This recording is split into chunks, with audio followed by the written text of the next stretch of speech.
Bienvenue dans le journal de Vue d'ailleurs. VueDailleurs.com, c'est un site qui couvre l'essentiel de l'information dans tous les domaines. Dans ce JT, nous allons faire un focus sur 4 articles qui portent sur 4 thématiques différentes. Et on démarre par l'actualité internationale. Alors même que la France a annoncé la fin de l'opération Barkhane en tant qu'opération extérieure, on va évoquer le Sahel où les djihadistes se livrent d'une guerre d'influence sans merci. Dans cet article, vous comprendrez tout sur les dessous du combat fratricide entre Al-Qaïda et le groupe État islamique. Dans cette région, 2 principales organisations terroristes s'affrontent. Le GSIM d'un côté et de l'autre, le IGS. Derrière ces acronymes, le groupe de soutien à l'islam et aux musulmans et l'État islamique au Grand Sahara. À la tête du GSIM, le chef de guerre touareg Iyad Ag Ghali. Il s'agit d'un ancien rebelle malien qui s'est radicalisé en 2012. C'est lui qui a coordonné la fusion de 4 groupes djihadistes maliens. Tous ont prêté allégeance à Al-Qaïda au Maghreb islamique.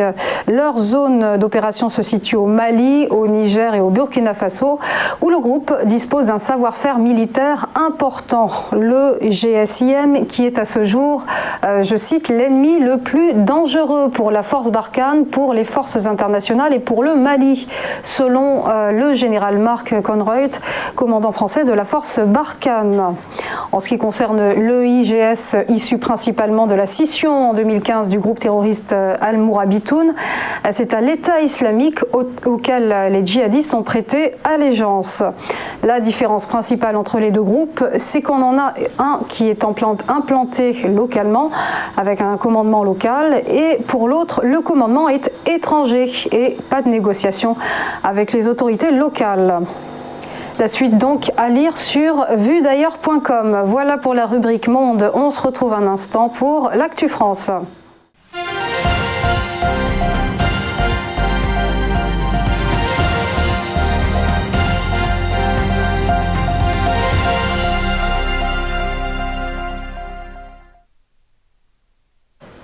Retour sur notre plateau et une Actu France à l'honneur sur VueDailleurs.com.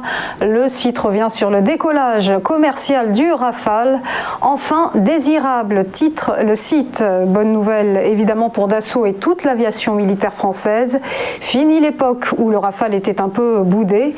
Il se vend désormais très bien à l'étranger et gagne même des appels d'offres contre les F-16 américains. Dernière commande en date, celle de la Croatie. 12 avions de chasse d'occasion certes, mais la vente de ces appareils servira à renflouer les caisses du ministère des Armées. La Croatie est le 5e pays à acquérir le Rafale, après l'Égypte, la Grèce, le Qatar et l'Inde qui ont raflé 144 appareils, tandis que l'armée française, elle, en détient 192. D'autres contrats sont d'ailleurs attendus. La Suisse, la Finlande et l'Indonésie négocient actuellement. On marque une courte pause et on poursuit ensemble la revue d'actualité.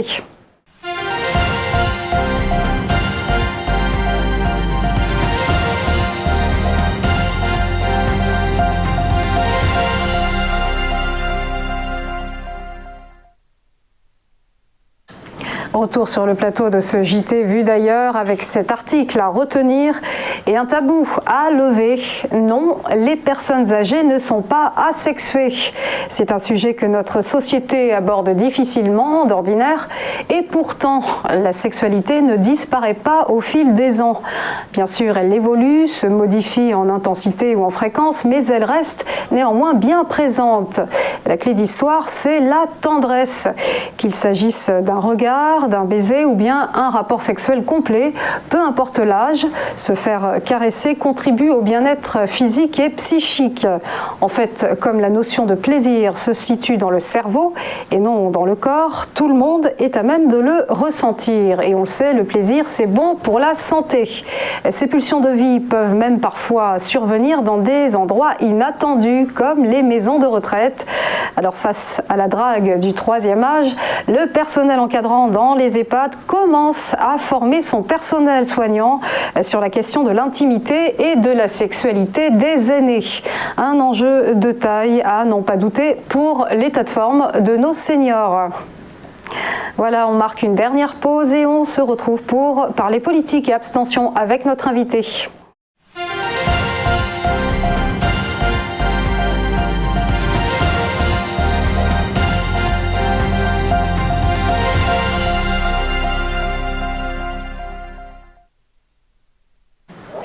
Retour sur notre plateau et on va parler de l'abstention. Vous le savez, nous sommes appelés aux urnes les 20 et 27 juin pour les élections régionales et départementales, mais le scrutin s'annonce marqué par une abstention record. Nous allons donc en discuter avec notre invité, direction l'Aquitaine, où nous sommes en liaison avec Philippe Dort. Philippe, bonjour.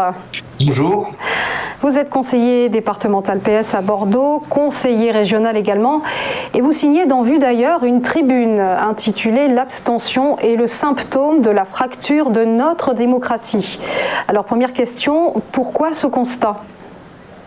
Bien parce que plus le temps passe, plus on se rend compte que les gens ne viennent plus aux urnes. Alors il y a certainement de très nombreuses raisons à cela. Et ce n'est pas uniquement la raison ou la faute au corps politique de notre pays. Il a sa part de responsabilité. C'est un sujet qui vient de très loin, et je pense que c'est un sujet qui, nos contemporains sont de plus en plus éloignés de leur histoire, de l'histoire de leur pays.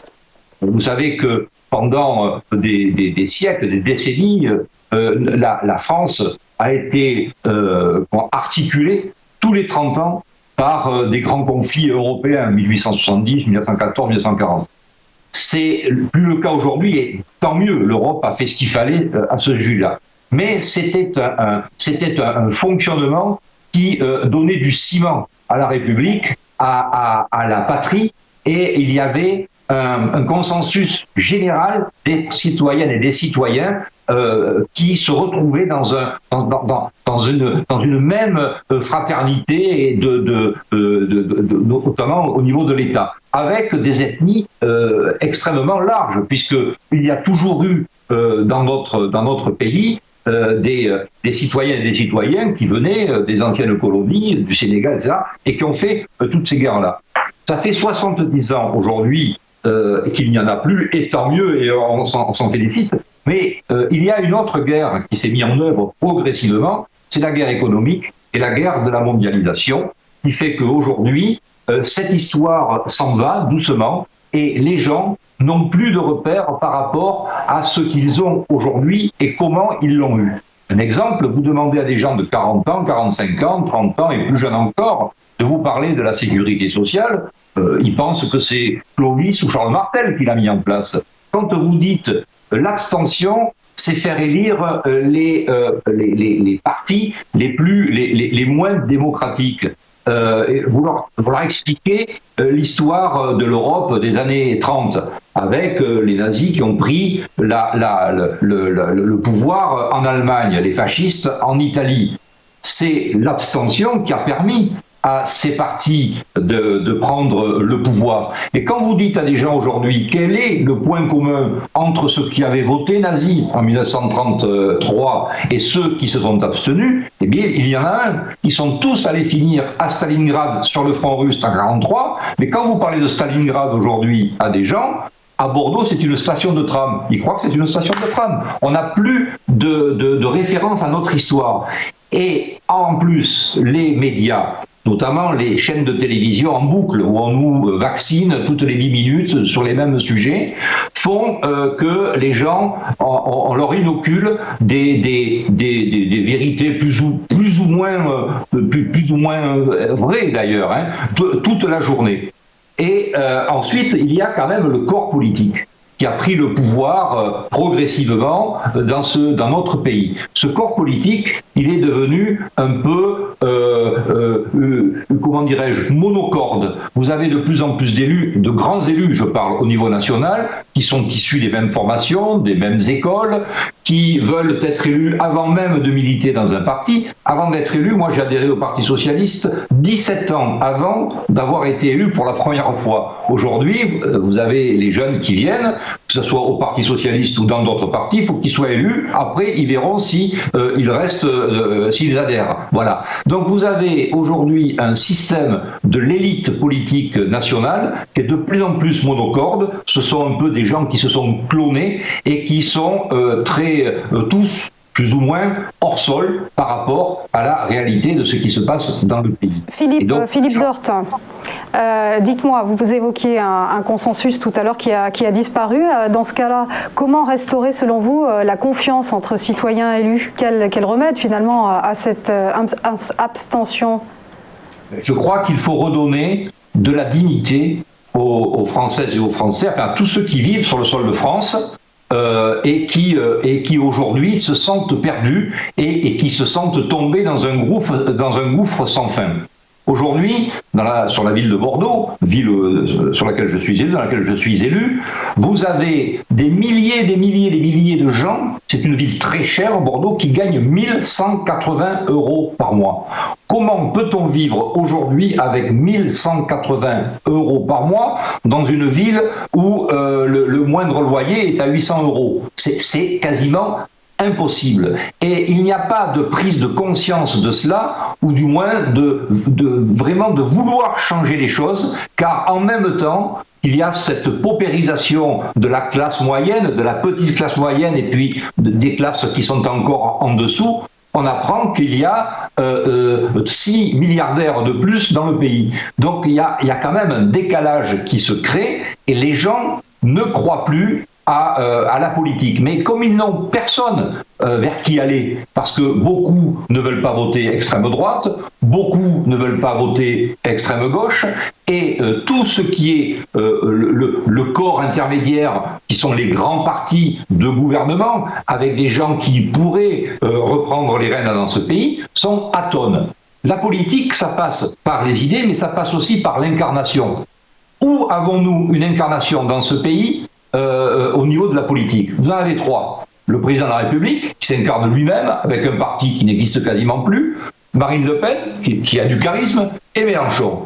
Où y a-t-il du charisme dans mon propre parti? Il n'y en a pas. Où y a-t-il du charisme dans la droite républicaine? Il n'y en a pas. Je ne vois pas quelqu'un qui fasse vibrer, qui donne envie que l'on vote pour lui et qui donne des éléments, quelques éléments. On n'a pas besoin de liste à la Prévert pour essayer de faire en sorte que les classes les plus démunies puissent mieux vivre dans ce pays. Voilà pourquoi il y a une abstention de cette importance.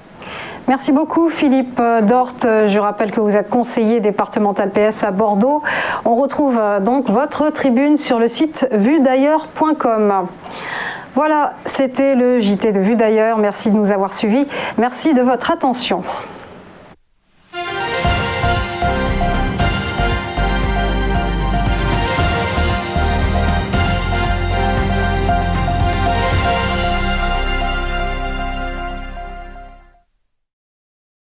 Bonjour à tous et bienvenue dans notre émission Entreprise et Innovation, votre rendez-vous innovation, développement économique et enjeux du digital sur TV Finance. Tous les jours, TV Finance met en lumière une société, un projet, des hommes et des femmes qui font l'entreprise d'aujourd'hui et de demain dans un monde en perpétuelle évolution. Pour y participer, contactez-nous sur tvfinance.fr.